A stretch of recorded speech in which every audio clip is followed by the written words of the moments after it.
我哋用咗25年堅持記住每一個要被記住嘅人。我哋記住全伯，佢教識我哋照顧腦退化長者唔只得一套方法。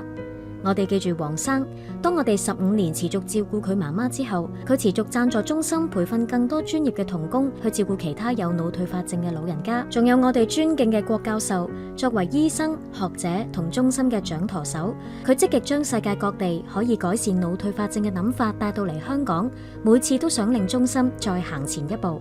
一定要提到 Anita， 有佢喺度，成個中心都會光一啲，溫暖一啲。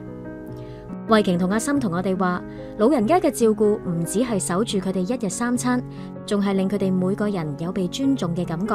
係 Florence 教識我哋，每一個項目都唔係冷冰冰嘅，背後係點樣令老人家嘅生活可以更好嘅熱情。要勇於創新，先可以一點一滴咁累積腦退化症人士嘅福祉。我哋會記住吳小姐，佢教識我哋企業一樣關心腦退化症人士，令我哋嘅社會更有效咁幫助到有需要嘅人。我哋每一個人都可以參與去創造一個腦退化症友善嘅社區，亦都係團隊裏面嘅 Kenny 教識我哋，除咗學識專業嘅長者服務，對老人家最有幫助嘅就係以人為本嘅態度。祁志源25年嚟，我哋每一個人都值得被記住，每一個故事，每一個面孔，無論時間點變，我哋始終陪伴每一位腦退化症人士同家屬身邊，守護佢哋嘅尊嚴同希望。